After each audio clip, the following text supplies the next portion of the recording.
여러분들 어릴 때 즐겼던 게임 중에서 이건 우리 집에 있었던 게임은 아니지만 친구 집에서 정말 재미있게 즐겼다 하는 게임들 있으신가요? 저는 어릴 적 페미컴이 아닌 세가 마스터 시스템, 즉 삼성 게임보이를 가지고 있던 유저다 보니까 페미컴으로 나온 게임들을 전혀 즐길 수 없었으므로 페미컴의 라인업들을 너무나 부러워했었는데, 특히 페미컴의 팩은 어딜 가도 흔하게 살 수 있고 교환도 할 수 있는 점을 너무나도 부러워했었죠. 아무튼 어느 날 친구 집에 놀러 갔을 때 친구가 새로운 게임을 교환해와서 플레이하는 걸 보고 같이 게임을 했었는데, 게임이 재미는 있었지만 꽤나 어려웠었던, 하지만 게임 자체가 워낙 아기자기하게 만들어졌어서 기억 속에 남아있는 명작 중 하나. 오늘 이야기할 게임은 악마성 드라큘라 스페셜, 나는 드라큘라군입니다.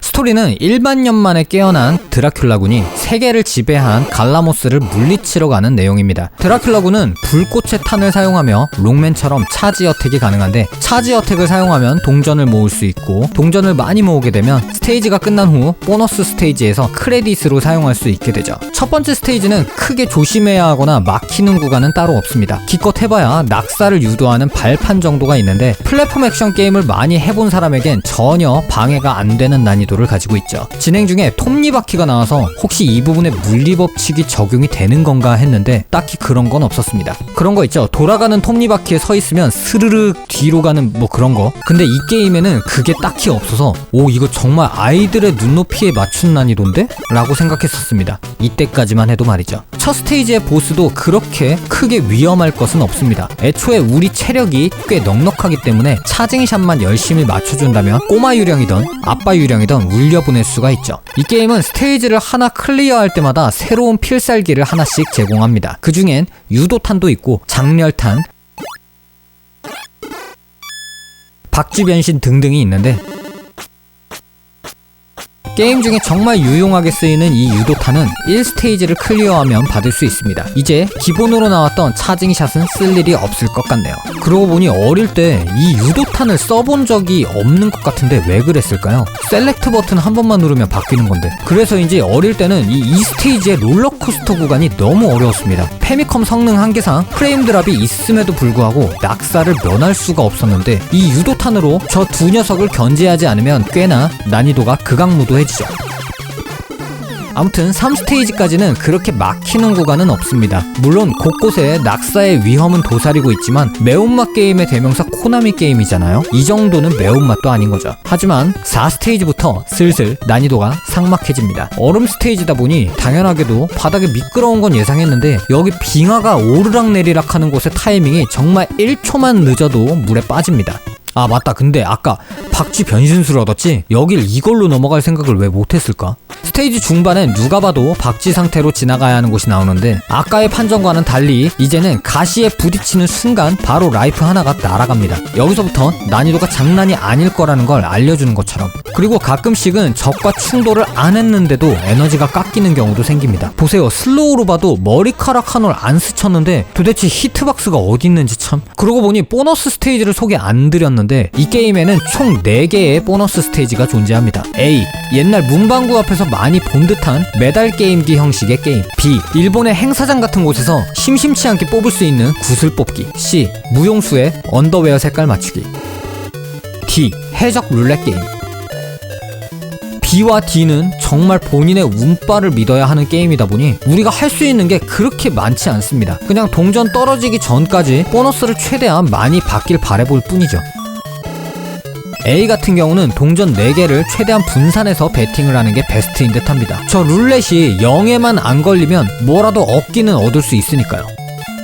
아, 0이 왜 나오냐고. C도 운빨이긴 한데 이게 제일 대박과 쪽박의 편차가 큰 것 같습니다. 색을 맞추는 것은 물론 맞춘 색이 무슨 색이냐에 따라서 배당률이 달라지는데, 노랑을 걸어서 맞췄을 때는 무려 라이프가 7개, 초록을 걸어서 맞춰도 무려 라이프가 5개가 나오긴 하는데, 전 한 번도 그쪽에 걸어본 적이 없습니다. 왜냐고요? 노랑 초록이 나오는 걸 본 적이 없거든요.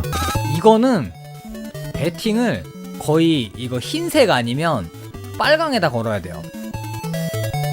1반은 빨강. 녹색이 나왔네?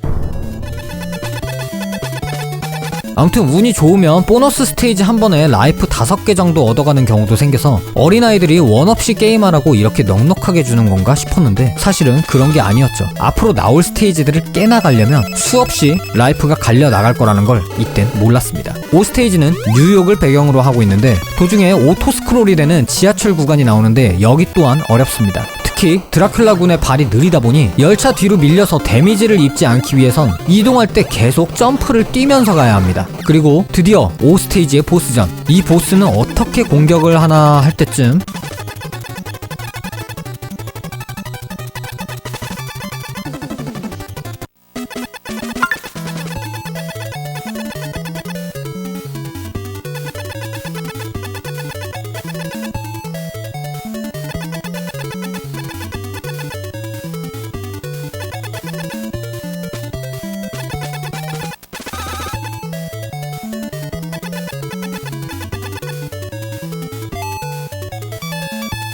그리고 문제를 틀렸을 시 체력 하트를 1개 잃게 됩니다. 만약 어린 나이에 여기까지 왔다면 여기서 무조건 게임 오버를 보게 되지 않았을까요? 지금이야 저 정도 일본어는 알아들어서 별 문제는 없습니다만 이 게임을 클리어하려면 기초적인 상식까지 갖추고 있어야 클리어할 수 있습니다. 게다가 CPU보다 먼저 세 문제를 맞춰야 하기 때문에 빠르게 읽고 풀어야 할 수밖에 없죠.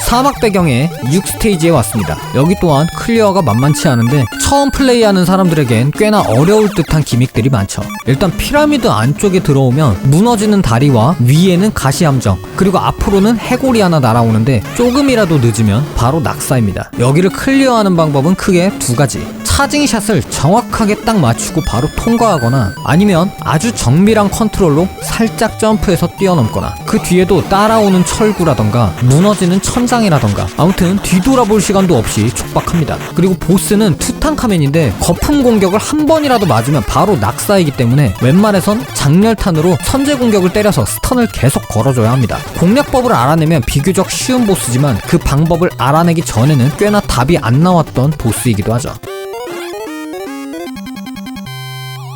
그리고 7스테이지, 개인적으로 제일 라이프를 많이 깎아먹었던 곳이기도 한데 이 발판의 순서를 한 번이라도 틀리면 바로 낙사로 이어지는 곳입니다. 발판만 있는 것이 아닌 중간에 지키고 있는 병사들도 있어서 꽤나 골치가 아픕니다. 이건 머리로 순서를 다 외우고 있어도 점프 감각이 손에 익지 않으면 클리어가 어려워서 엄청난 연습을 요구하는 곳이 바로 이곳이죠. 그래도 다행히 보스는 쉬운 편이라 타이밍만 맞춰서 점프로 피하면서 싸우면 쉽게 이길 수 있습니다.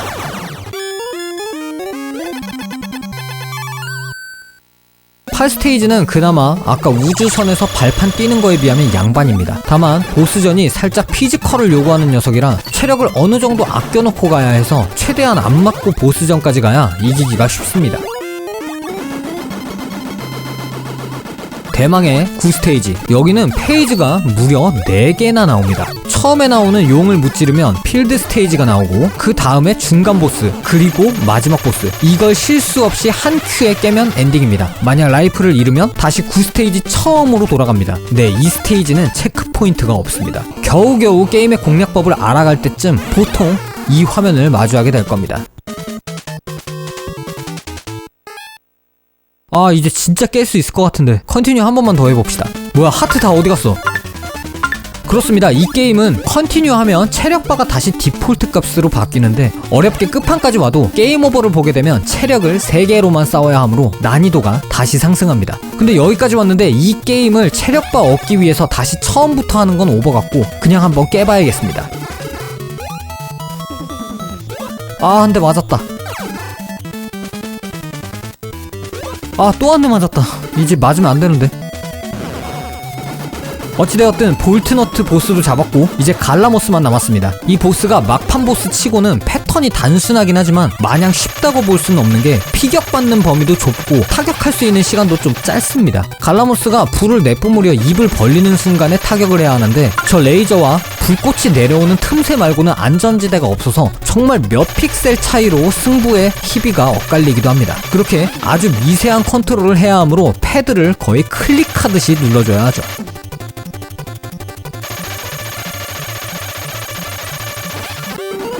드디어 깼습니다. 불가능할 줄 알았는데 체력 게이지 3칸으로 버텨냈네요. 아무튼 굉장히 간단하지만 그래도 뿌듯한 엔딩 화면을 보여주며 이 게임은 끝이 납니다. 처음엔 저 연령층을 겨냥한 게임일 줄 알았던 악마성 드라큘라 스페셜 나는 드라큘라군. 귀여운 그래픽과 별개로 난이도는 전혀 귀엽지 않았는데 그래도 어릴 때 못 봤던 엔딩을 이렇게 훌쩍 커버린 와중에라도 보게 되어서 뿌듯하긴 하네요. 혹시나 이 게임을 플레이할 예정이시거나 엔딩을 목표로 하시는 분들을 위해서 팁을 하나 드리자면 도중에서 하기에 메뉴에 들어가면 부활의 주문이라는 곳이 나오는데 여기에 들어가는 답은 다음과 같습니다. 이건 위키에도 안 나와 있는 내용이므로 참고가 되었으면 하네요. 아니 근데 그것보다 이 게임도 코나미 게임이니까 코나미 커맨드 쓰면 혼드라처럼 라이프를 엄청 많이 주거나 그런 게 있지 않을까요? 한번 해봅시다. 위 아래 아래 좌우 BA. 오, 뭐 나오려나? 이게 뭐야, 장난하나?